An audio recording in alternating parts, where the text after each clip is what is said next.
Bom dia, boa tarde, boa noite, galera. Sejam muito bem-vindos aí ao 5º episódio do Casa Terapia. Eu sou a Marina Marinho. E eu sou Iago Tarangino. E estamos todos sós, Marina? Sim, nós nascemos, vivemos e morremos sós, né? Isso é verdade. O que importa é como a gente se sente em relação a isso, né? E é aí que vem o tema do nosso programa de hoje, que é solidão versus solitude. E qual que é a diferença, Iago, de solidão e solitude? Então, a diferença deles é semântica. Porque os dois eles falam sobre a mesma coisa. É sobre estar só.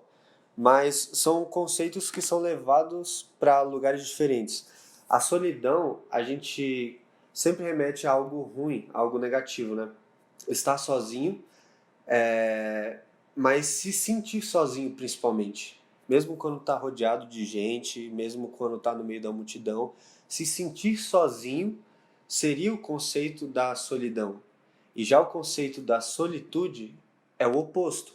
É o lado bom, o lado positivo, o sentimento positivo de você estar sozinho. Mas estar sozinho de fato mesmo, olhando para si. E solitude é muito isso. É você estar em plenitude quando você está sozinho. Quando você está só e fica bem consigo mesmo. Fica confortável com a sua própria presença. Quando a gente está desconfortável com nós mesmos, aí seria a solidão. Assunto pesado, né? É um assuntinho um pouquinho pesado. Mais uma vez, a gente está aqui falando sobre olhar para si, né? Ter esse olhar para a gente. A gente falou no outro episódio sobre autoconhecimento e a gente sentiu de dar uma aprofundada a mais um pouco aqui para tentar trazer alguns exemplos. E eu vou dar esses exemplos contando um pouco da minha história. Por quê? É muito fácil a gente chegar aqui e falar, como a gente fez no outro episódio, de olhe para você, presta atenção em você. E eu acho que exemplo ajuda a pessoa a entender melhor o que é, de fato, esse olhar para si. E a gente tentando entrar nessa conversa para aprofundar mais esse olhar para si mesmo, a gente entrou nesse lugar do que é solidão, o que é solitude. E Exatamente. por isso a gente está aqui. Então, se você não ouviu ainda o nosso episódio passado, o 4º episódio sobre autoconhecimento, para um pouquinho, vai lá, escuta o episódio, depois você volta aqui, porque a gente está de verdade aprofundando um pouquinho mais esse tema. Exatamente. Justamente porque nós estamos todos sós. Lembrem-se vocês que ninguém sente a dor que vocês sentem. Ninguém pensa o que vocês pensam. O que cada um pensa. Então, a gente está sempre dentro de nós mesmos. Mas quando a gente percebe isso, muitas vezes a gente se sente incomodado. E por que a gente se sente incomodado tanto com a nossa própria companhia, se é a única que a gente vai ter pro resto da vida? Exatamente. E como é que são esses exemplos aí, Marina? Vou começar a contar aqui minha história. Bom, eu cresci numa família muito grande, muito movimentada, badalada. E a minha casa sempre foi um espaço de receber as pessoas. Meus pais sempre gostaram de ter os nossos amigos lá, nossos primos. Eu tive primo que morou comigo. Então minha casa ela nunca ficava vazia, sabe? Eu nunca ficava sozinha em casa, de fato. Eu sempre tinha muita gente em volta e eu não lembro de ter precisado pensar ou parado para pensar sobre esse momento sozinha. Eu tinha eles em casa porque uma fase da minha vida eu comecei a dormir num quarto sozinha, então eu tinha aquele espaço meu que eu podia ficar sozinha, mas no geral minha casa estava sempre bem movimentada, não pensava muito nisso. Até que eu me casei, né? E aí quando eu me casei, eu entrei assim no casamento com uma perspectiva muito diferente, né? A gente se mudou para uma casa, moramos os dois sozinhos. E eu entrei com uma perspectiva até, talvez copiando um pouco o que minha mãe fazia, de esperar meu pai para comer. E aí eu pensava em esperar o meu marido na época para a gente comer junto, para ficar mais tempo junto. Ficava assim, esperando ele mesmo na expectativa de ficar mais tempo junto. Só que ele não estava nesse momento, ele estava fazendo as coisas dele, trabalhando. Nem sempre ele pensava assim, ela tá lá me esperando, né? E eu ficava muito triste, muito chateada. Foi um momento que eu me senti muito sozinha. Eu acho que foi um momento que, pela primeira vez, eu senti essa solidão de estar lá. Tinha ele, nem sempre ele estava, mas até mesmo sozinha, de verdade, em casa, eu ficava meio triste, me sentindo um pouco abandonada. E aí eu conversava com ele e ele falava, cara, olha pra você, vê o que você quer fazer, vê o que você quer, sei lá, tipo, não fica me esperando, porque realmente não é legal e eu não vou poder te garantir que eu vou chegar e tal, então vai fazendo suas coisas pra você não se preocupar comigo. E eu demorei de entender isso que ele estava me trazendo, sabe? E foi super importante na minha maturidade mesmo. Porque aí foi quando eu comecei a perceber que eu estava reproduzindo um padrão do que eu achava que uma esposa tinha que fazer, do que o casal junto tinha que ser ou fazer. E não estava mesmo olhando muito para mim. Eu estava criando expectativas sobre ele. Meu mundo estava girando em torno do dele nesse momento que eu parava e esperava ele chegar, né? E aí foi muito legal porque ele falou, não faz isso não. Tipo, olha pra você, vai fazendo as coisas que você gosta e tal. E eu demorei de entender um pouco que eu podia olhar pra mim e até de me reconectar com o que é que eu gosto de fazer. E aí o que eu comecei a fazer foi a preencher esse tempo livre, né? E é curioso isso, porque realmente eu estava com um tempo livre. Eu estava trabalhando, mas ainda não estava super engatada no trabalho. Eu estava meio que começando essa coisa de trabalhar, então estava ainda meio aprendendo tudo. Tinha mesmo muito mais tempo livre, e aí aquele lance do cabeça vazia, oficina do diabo, né? Eu realmente estava com tempo de folga e eu estava projetando todas as minhas expectativas nele, em gastar todo esse meu tempo livre com ele. E ele não estava com essa mesma perspectiva, então deu aquele choque. E é engraçado porque é até contra-intuitivo, né? Tipo, você acaba de casar, você imagina que os dois vão estar fazendo alguma coisa junto ali, só que não é sempre que você tá com mais pessoas em casa, até em questão de família, que você vai conseguir ali, né? Ter toda hora esse momento. De união, né? E tal. Exatamente. E às vezes até mesmo com a pessoa em casa, a gente às vezes sente solidão. Porque às vezes a pessoa tá em casa, mas ela tá trabalhando, ela tá em casa, ela tá fazendo, ela não tá, tipo, te dando atenção. E eu acho que essa solidão, ela tem um pouco dessa carência mesmo, de você querer uma atenção, de querer um cuidado ali pra você, né? Um olhar pra você. E é muito curioso, porque na época a minha irmã me ajudou muito, porque ela tava fazendo terapia, eu ainda não. E aí ela falava assim, olha, toda vez que alguma coisa te incomodar, ela diz muito mais respeito a você. Então você tem que pensar, por que isso te incomoda? Aonde por quê, né? O que aconteceu não é culpa do outro. E mesmo que seja, é você que permitiu. Então aonde que você tá se deixando permitir algumas coisas e não revelando seus limites e não dizendo não e quando você acha uma coisa ruim, por que você tá achando isso ruim? O que em você que tá fazendo você se sentir assim? E aí eu comecei a refletir em cima disso, tá? Falei, cara, ela tem razão, então eu vou começar a pensar nisso. Então, às vezes eu chegava e falava, putz, mas e aí, será que eu espero ou não espero? Eu falava, não, eu não vou esperar, eu vou fazer alguma coisa, enfim, pra mim. E aí minha irmã falava, pensa em qualquer coisa que você quer fazer, principalmente assim, a casa tá sem ele, o que você quer fazer sozinho em casa, sei lá. E ela mesma falava, faz isso tipo, com empolgação, e eu pensando, mas não tem nada que eu faria, assim, não tem. Aí eu mesma não conseguia ter, e falando hoje, é até engraçado falar, porque eu sou outra pessoa hoje. Mas na época eu ficava, não sei, eu só queria ficar com ele, não sei o quê. E aí eu falei, tá bom, hoje então eu vou assistir um filme. Aí comecei a meio que ocupar esse tempo. Então eu vou ler um livro, então eu vou trabalhar. Então vou inventar um projeto. Eu tinha um pouco de agonia de ficar vendo TV só. Eu gostava, eu acho que todo mundo gosta. Mas eu tinha um pouco de agonia, como se eu estivesse me sentindo improdutiva. E aí eu comecei a ir trabalhando. Não, então eu quero trabalhar, então eu quero o que eu posso fazer para melhorar meu trabalho e tal. Aí eu comecei a ocupar meu tempo com o trabalho. Uhum. Sacou? Para distrair a ideia de você ter que olhar para si ou ficar sozinho, né? E aquele sentimento ali de eu estar me sentindo só e um pouco desassistida, essa solidão mesmo que eu senti, ela foi. Era como se eu sentisse que eu não podia desabafar sobre isso com as pessoas, Uhum. sabe? Como se eu sentisse que, cara, mas eu tenho tudo. Por que eu Caramba. vou reclamar da minha vida? Uhum. Sabe? Eu não posso reclamar da minha vida. Eu mesma me proibia de desabafar dessa solidão, às vezes, com as pessoas, sabe? Uhum.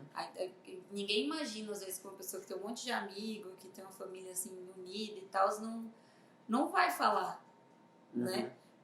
Porque eu também não estava entendendo o que estava acontecendo. Então, hoje, quando eu vejo que existem esses grupos de apoios, né? Eu vejo muito...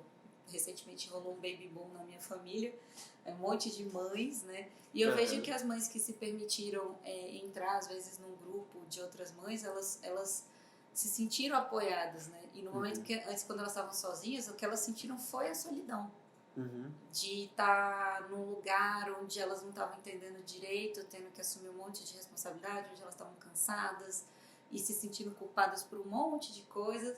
E aí quando encontra outras mães e fala, nossa, mas você também se sente assim? Ai, que bom! Ver que aquele sofrimento não é só dela. Não é só dela. Eu acho que a solidão tem isso, de você achar que você tá sozinha num lugar e que ninguém tá sentindo como você, ninguém entende aquilo ali como você. E aí você até tem dificuldade de desabafar. E eu acho que isso é perigoso. Hoje, olhando assim, eu acho que eu tive uma certa depressão, assim, mas na época eu falei, não, vou me ocupar. E aí eu fui me ocupando de trabalho e nesse meio tempo a minha mãe ficou doente e aí já o excesso de trabalho, eu comecei a trabalhar com festa e o trabalho foi aumentando, pegando mais projeto. A minha mãe ficou doente e começou a coisa de levar no médico, de cuidar dela, de ficar mais tempo com ela, de dar mais atenção para ela, de poder fazer isso, né?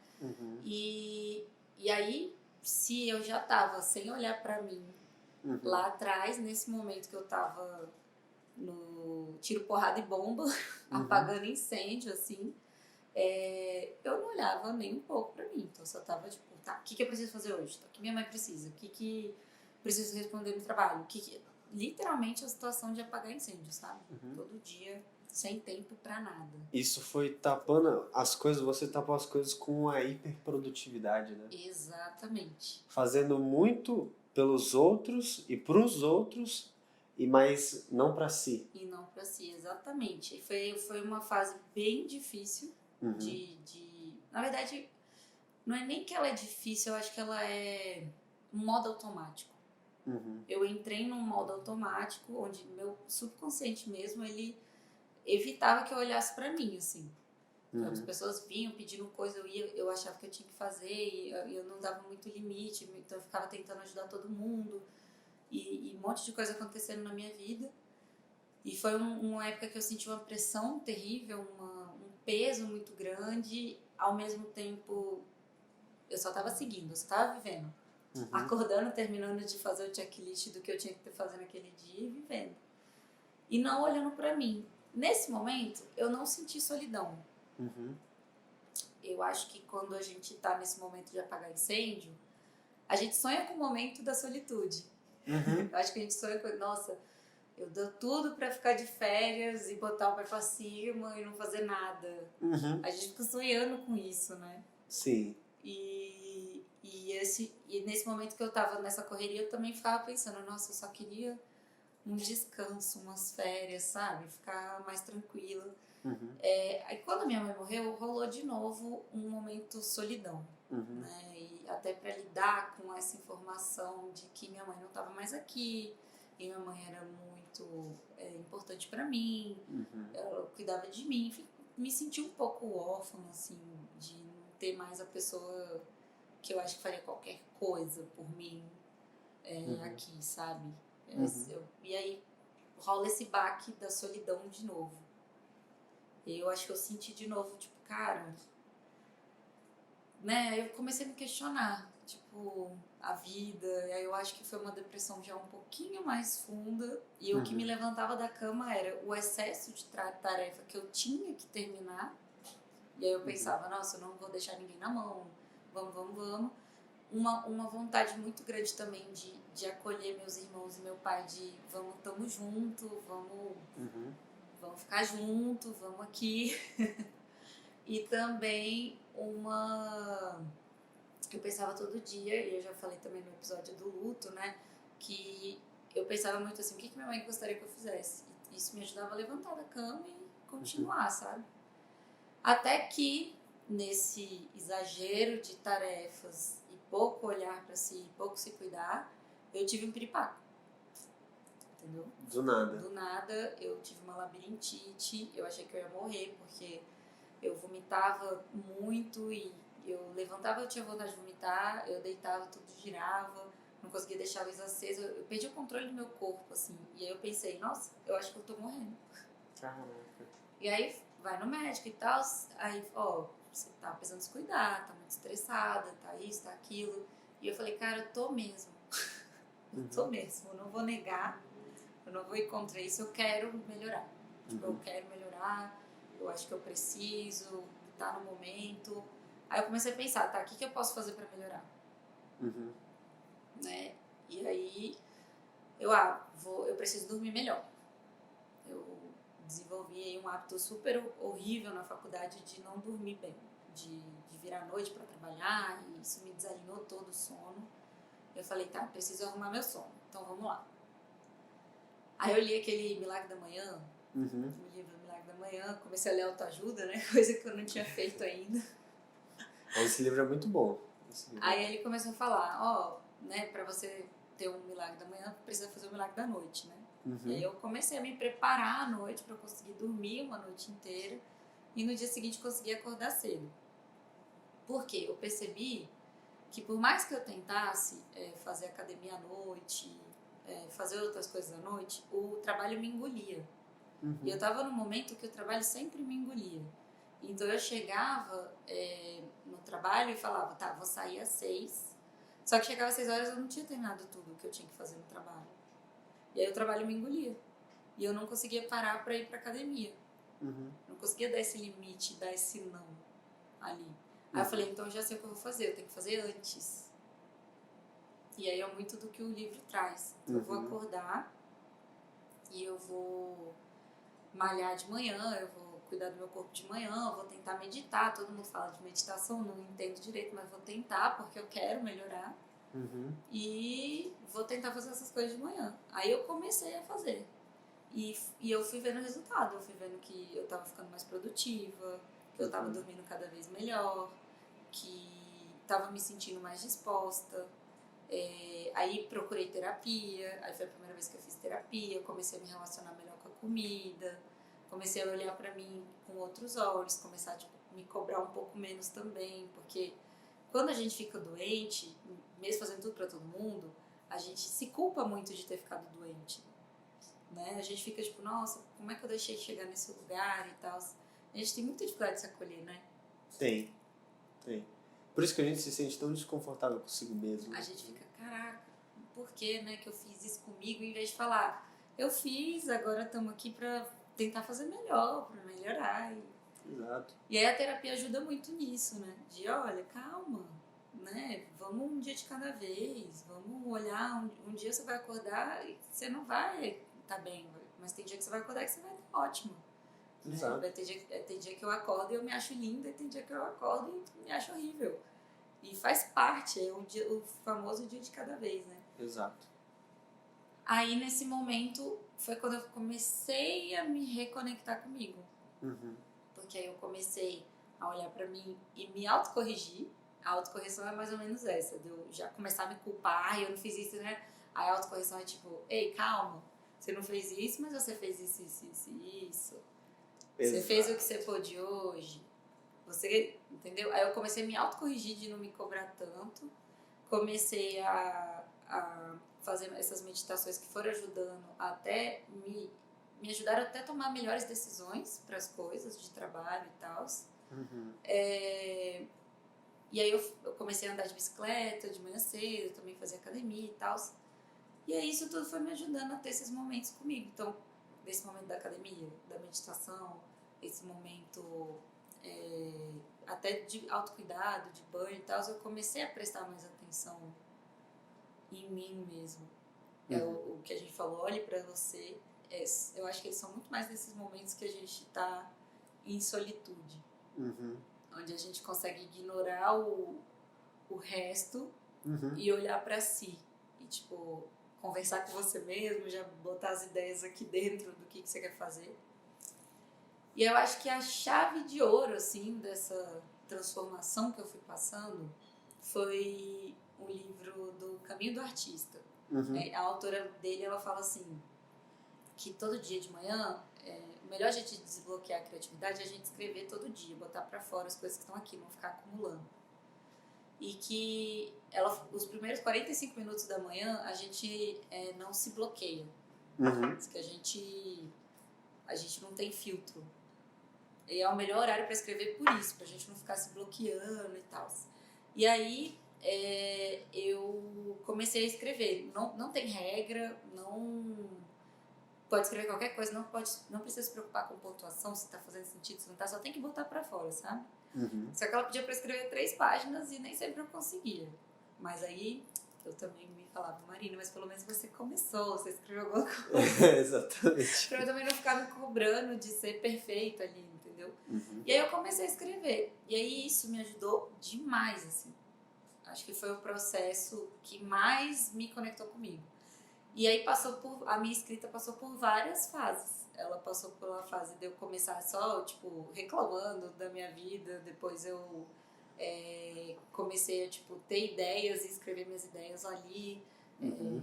Então teve momento que era aniversário de alguém e eu aproveitei aquele espaço para já pensar em algo para a pessoa. Até aproveitar para escrever uma carta para a pessoa, sabe? Botar alguma coisa ali para fora. Então, tipo, é muito do dia. E aí acaba virando esse olhar pra si. Então você acorda, o que eu tô precisando hoje? E aí você acaba escrevendo sobre aquilo. Sim. E aí é muito legal, porque é fluido e é muito versátil. Então me ajudou demais, assim. E aí, nesse período todo de transformação pra eu me conhecer, eu me divorciei. E aí, nesse momento do divórcio, eu não queria ficar mal, né? Eu acho que eu já tinha vivido o falecimento da minha mãe, eu já tinha sentido ali uma dor muito profunda, e eu pensei, cara, é ruim, eu não queria passar por isso, acho que ninguém quer, mas eu não quero, o que eu sei é que eu não quero ficar mal. Eu tô cheia de ideias, cheia de projetos, eu já tava escrevendo já há um bom tempo, eu achava que eu tava numa sintonia boa comigo, mas eu falei, eu não quero ficar mal, sabe? O que eu preciso fazer pra ficar bem? Aí foi de novo aquele mesmo pensamento de eu não quero ficar mal, não quero ficar mal. E aí eu fui, por coincidência, alguém me deu uma indicação de uma terapeuta, e aí de novo eu fui pra terapia. E aí essa minha terapeuta, que eu amo, ela é muito incrível, assim, e foi muito engraçado. Primeiro, ele saiu de casa, eu já liguei pra ela, a gente já marcou uma consulta, e eu já falei, olha, eu divorciei, eu não quero ficar mal, eu sei que eu vou sofrer e tal, mas o que eu quero dizer é o seguinte, eu tenho estudado muito sobre terapia, eu já fiz curso, eu li, e eu entendi que não dá pra ficar fugindo desse momento, eu não quero fugir. Só que eu quero a sua ajuda pra enfrentar esse momento e, tipo, não quero ficar remoendo, eu quero me curar, eu quero virar uma pessoa melhor, eu quero ir em busca da minha melhor versão. Tudo que você mandar fazer, eu vou fazer. Eu amo esse assunto e o que você me pedir e quiser me ensinar, eu vou adorar. E aí ela ficou muito feliz, as minhas amigas ficam brincando que eu sou a melhor paciente. Tudo que ela manda eu fazer, eu faço. E é verdade, mas é porque eu fui mesmo com sangue nos olhos, tipo, eu quero ficar bem, me ajuda. Já estava totalmente consciente. Eu estava consciente que eu precisava encarar muitas coisas, assim, pra realmente me sentir bem comigo. E aí foi muito legal. Ela passou vários exercícios. Ela passou exercício para eu escrever meus setênios, que era eu escrever minha vida de 7 em 7 anos, do 0 aos 7, 7 aos 14, 14 aos 21. E é um trabalho muito trabalhoso, né? Você vai sentar, você vai ficar ali. E aí você revisita esse trabalho, porque você escreve, você não lembra de tudo de uma vez. Exato. Aí você continua escrevendo, aí lembra um pouquinho, volta, escreve de novo. Ela teve exercício de desenhar uma mandala, teve exercício... Nossa, tiveram vários exercícios, muitos de sentar e escrever e refletir sobre o assunto. E aí, como eu falei pra ela que eu escrevia todo dia, ela meio que foi me falando assim, tenta escrever sobre isso, tenta escrever sobre isso. Põe a raiva pra fora, escreve sobre ela. Aí ela falava, olha, não guarda os sentimentos, não olhe pra eles, né? É normal sentir raiva, todo mundo sente. Você não precisa fingir que você não tá sentindo, põe pra fora. Escreve sobre a raiva, entendeu? Como você vai escrever sobre o amor e vai ser normal. E aí Nossa, foi muito louco, porque aí eu comecei a escrever. Então tinha dia que eu escrevia uma coisa triste, um dia ruim, boa, raiva, amor, gratidão, ideias. Aí eu contei no outro episódio também que nesse momento onde eu me separei, eu senti a necessidade muito grande de mexer na casa, né? Eu senti essa necessidade de abrir minhas coisas, olhar o que tinha dentro, limpar, ver o que eu queria ficar, o que eu não queria. E quando ele saiu, a casa abriu espaço. Então eu tive opções de remodelar algumas coisas. E aí eu fui olhando e vendo o que era meu e me apossando mesmo de cada pedacinho da minha casa. Abria a gaveta, mexia, se eu quero ou não quero, tal, limpava, isso é meu. E eu fui realmente, eu acho que, tomando posse. Essa casa é minha. E aí eu fui cuidando de cada pedacinho e olhando para cada pedacinho, revisitando, vendo o que fazia sentido, trocando algumas coisas de lugar. E uma das coisas que foi essencial nesse momento também para me ajudar na cura foi o cantinho que eu fiz para minha mãe, porque eu senti muito a necessidade de conversar com ela, de rezar e de me conectar com ela, porque é um momento muito sensível, né? De sentar e rezar, conversar, contar o que está acontecendo. E aí esse meu caderno dos desabafos matinais, ele virou também um caderno onde eu às vezes rezo, escrevendo nele. Ele realmente é muito especial, assim, porque ele me ajudou nessa transformação toda. E eu não vou falar assim, me curou, eu tô curada, porque eu acho que é muito recente ainda tudo isso. Mas, cara, eu acho que me fez mais forte. Me fez mais forte. Eu acho que esse projeto que a gente tá aqui, podcast e tudo, Casa Terapia, vem muito desse meu processo de escrita, de olhar pra mim. E aí, quando a gente para pra pensar, todos esses momentos que me ajudaram a evoluir como pessoa, a ficar mais em paz comigo, eles estão falando de solitude. De olhar pra si. Eles estão falando de solitude. Então, quando eu escrevo, eu tô sozinha, falando comigo mesma. É basicamente uma meditação. Quando eu rezo, eu tô sozinha, rezando com a minha mãe, mas tô sozinha. Quando eu vou fazer qualquer atividade física, limpar a minha casa, né? Abrir minha casa, eu passo por esse processo de abrir, limpar, olhar cada pedaço. Eu tô fazendo aquilo ali sozinha. Eu até poderia ter ajuda. E eu falei, não, eu acho que eu quero fazer sozinha. Porque eu queria sentar, abrir, chorar, entendeu? Chorar mesmo, botar pra fora. Eu já sou chorona. Eu já sabia que eu ia querer ter esses momentos, entendeu? De botar uma música que ia me fazer chorar mais pra me ajudar a pôr tudo aquilo ali pra fora. Eu não queria ficar guardando. E eu já tinha isso muito nítido na minha cabeça. Eu não quero guardar. Se colocar pra fora, tudo pra fora. Eu vou pôr pra fora, porque eu quero ficar bem. Eu quero ficar bem. E aí eu precisava ficar sozinha. E é até uma coisa curiosa. Minha família, minhas amigas e tal, ficaram preocupadas, né? Então ficavam mandando mensagem, como você tá fazendo? Quer que eu vá aí? Posso ir aí? Quer companhia? Né? E eu pensando, não. Eu tô bem sozinha. Tipo, deixa eu aproveitar que é a primeira vez na minha vida que eu tô sozinha. Na minha vida. Caraca. Isso nunca aconteceu. E hoje você quer escolher estar sozinha. Eu quero estar sozinha porque eu quero aproveitar. Eu tenho ainda esses projetos que eu tô escrevendo aqui, que eu tô tão inspirada. E às vezes eu me pego assim, sentindo falta de ficar sozinha na minha casa e de ter esse momento de criativo mesmo, de sentar e escrever, de ter esse momento, desse cuidado comigo, de olhar pra mim, para as minhas ideias, porque eu quero fazer. Nossa, engraçado você falar isso, que isso me lembrou muito a frase de um escritor, acho que é o Mário Quintana, que diz que a saudade que mais dói é a saudade que a gente tem de nós mesmos.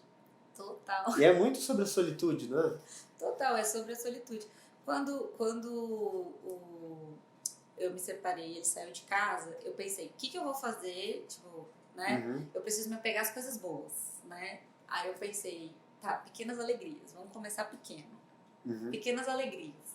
Aí eu lembro que uma amiga me ligou e ela falou assim, como é que você tá? Você quer ajuda, quer alguma coisa? Eu falei, não, eu tô bem, eu tô me apegando aqui às pequenas alegrias. Eu lembro de falar isso pra ela, ela falou assim, e quais são, né? Aí eu tô dormindo com o ar-condicionado ligado, que ele não gostava, eu tô tomando café da manhã em paz, no silêncio, assim, sem nenhum barulho, sem música. E eu tô curtindo demais o café da manhã agora. E aí eu lembro que ela falou, nossa, que inveja. Porque ela tá com filhos pequenos, né? Isso. E aí ela faz tempo que ela não tem esse momento do café da manhã em paz, entendeu? E aí eu achei muito engraçado, porque no fundo ela também tá com saudade dessa solitude, desse momento que ela degustava o café em paz, sozinha e tal. Uhum. Que é super normal. Eu acho que a gente dá mais valor para a solitude depois que a gente passa também por esse momento onde a gente tá super estressada, fazendo 1 milhão de coisas e tal. Eu acho que as mães, elas sentem muita falta da solitude de vez em quando, porque Sim. elas estão sempre apagando incêndio, principalmente de criança pequena. Eu tô com muitas mães em volta de mim, esses dias não, né? Nos últimos tempos. E aí eu Depois do Baby Boom. E aí eu percebo essa visão, assim, delas. Elas amam as crianças, é óbvio, adoram ser mães, mas de vez em quando elas só queriam, tipo, ficar sozinha, tomar um cafezinho, sabe? Sem se preocupar com hora, com nada. E aí existe esse lugar mesmo da solitude, ajudar a gente a ficar em paz com a gente, se amar mais e olhar para as nossas coisas também com mais carinho. Eu acho que tem esse impacto na casa. Exatamente. Isso tudo impacta desde o primeiro momento que você teve de solidão, né? A casa ela vai acompanhando o processo inteiro, né? Sim. Desde quando a gente está muito ocupado, quando a gente está se sentindo mal, quando a gente está se sentindo bem, a casa ela vai sempre se modelar para esse momento, né? E para esse sentimento que a gente tem de nós mesmos. Exatamente. Então, eu acho que é isso, assim, eu senti de compartilhar um pouco a minha história, porque eu acho que existe um processo de você se autoconhecer.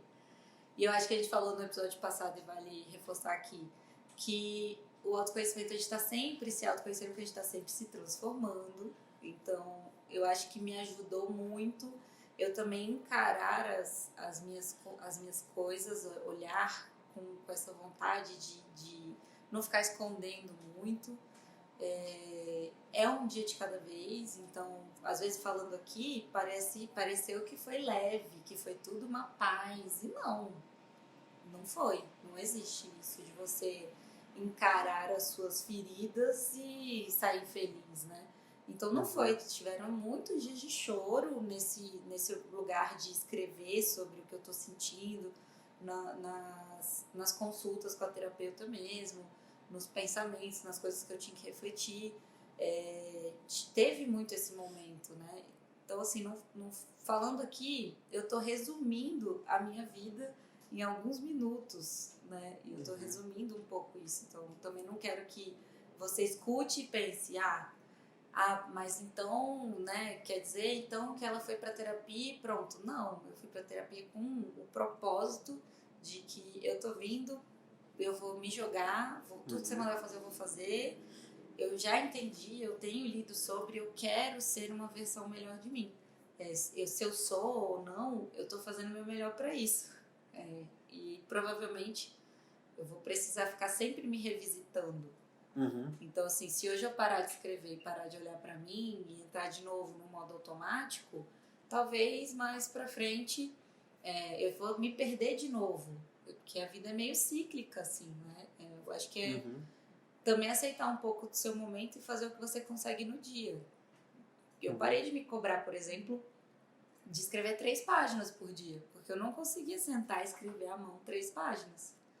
Só que eu percebo que escrever uma já me ajuda demais. Quando eu sento e escrevo uma página, eu já falo, nossa, não foi ótimo, já coloquei aqui alguma coisa pra fora. E já aconteceu de eu sentar um dia e escrever 6 páginas. Olha aí. Porque era o que eu tava precisando naquele momento, né? E até mesmo o lance do milagre da manhã, de acordar, meditar, andar de bicicleta, que era uma coisa que eu fazia, eu perdi o prumo ali um momento. Quando deu pandemia mesmo, que fechou tudo, a gente não sabia o que a gente podia fazer ou não, se podia sair, se não podia, todo mundo com medo. Eu parei de andar de bicicleta, aí fui parando de acordar cedo, a rotina dentro de casa mudou, um monte de coisa mudou. Então, às vezes, eu preciso ficar reinventando a minha rotina e ver o que vai adaptando, sabe? Tipo, agora a gente tá com esse projeto do podcast, é novo. Aí a gente tá precisando se adaptar pra encontrar o melhor horário que a gente vai gravar, o melhor horário que a gente vai pensar sobre o assunto que a gente vai falar. E aí isso às vezes altera a minha rotina, do que eu ia fazer tal hora. E é normal, porque a vida vai vir sempre coisa nova e a gente vai ter que ir se ajustando, se adaptando e realmente mudando, se transformando. E aí olhar pra gente com mais clareza, ter esse tempinho reservado pra você, independente se for na academia, se for na meditação, se for nesse momento de escrita, se for na sua terapia, se for tudo maravilhoso. Ou então você criar esses momentos pra você, tipo, na hora do meu banho vai ser uma hora, entendeu? Que eu quero ficar em paz, né? E preparar esse momento pra você, às vezes, ficar refletindo lá. Eu sei que tem a questão da água, né? Sim. Não é pra gente ficar gastando toda a água do mundo. Exato. Mas foi só um exemplo de um momento que geralmente a gente faz sozinho já. Exatamente. Exatamente, um momento pra nós. Então é de boa de você já pensar, pô, eu já faço isso sozinho, por que não pensar em tornar um espaço também para refletir sobre essas coisas? Teve um momento nessa minha fase que eu tava mais acelerada, que eu queria muito fazer valer tudo, valer a pena e dar conta de tudo. Aí eu lembro que eu tava tão acelerada que eu, tipo, entrava no banho ouvindo podcast de informativo e aí, depois eu comecei a falar, cara, não, sabe, é hora do meu banho. Entendeu? Deixar isso só pra mim, Exato. Falar comigo mesmo. Então, não é que você pode ou não pode, mas a gente sabe os nossos pesos, né? Mas pô, você tá sem tempo nenhum e o banho é um dos poucos tempos que você vai ter de ficar de fato sozinha. Repense aí se você não tá ocupando ele de uma forma que você não tá olhando pra você, né? Com distrações. E foi isso. É isso. É um tema muito interessante que dá trabalho olhar pra si, né? Mas depois que você olha, depois que você se entende, fica muito mais fácil fazer as coisas novas que vem na vida. E a gente vai ter que sempre se adaptar. A gente tá falando Exato. de mudanças, né? A gente entrou no tema do autoconhecimento, a gente sentiu de trazer aqui um exemplo mais profundo para vocês irem percebendo como é esse olhar para si. Não existe certo e errado, vale a pena sempre tentar para o seu melhor, as coisas que estão dentro de você. Eu confesso que antes eu não entendi o que era meditação, eu tinha um pouco de preconceito, depois eu fui entendendo, vi que era besteira mesmo minha, preconceito mesmo. Então acho que vale você se abrir para essas experiências que podem te ajudar nesse caminho do autoconhecimento. A gente já reforçou no último episódio como isso é importante para casa e como isso é importante, na verdade, para todas as decisões da sua vida. Porque quanto mais você se conhecer, mais seguro você fica das suas decisões, mais seguro você fica de... Cara, isso é certo para mim, é isso que eu quero. E aí é menos a influência dos outros, a opinião dos outros realmente te influencia, assim. E se conhecer fortalece a gente. Eu acho que vou terminar com essa. Se conhecer fortalece a gente. É isso aí. E aí, espectador? Hoje você vai querer se sentir na solidão ou na solitude? Muito obrigada por assistir até aqui. Siga a gente nas redes sociais. O meu arroba é Filha de Peixe. Meu arroba é Tarangino. E a gente espera que vocês sejam muito felizes com vocês mesmos. Exato. Qualquer coisa vai mandando mensagem pra gente nas redes sociais. É isso aí. Muito obrigado, pessoal. Valeu!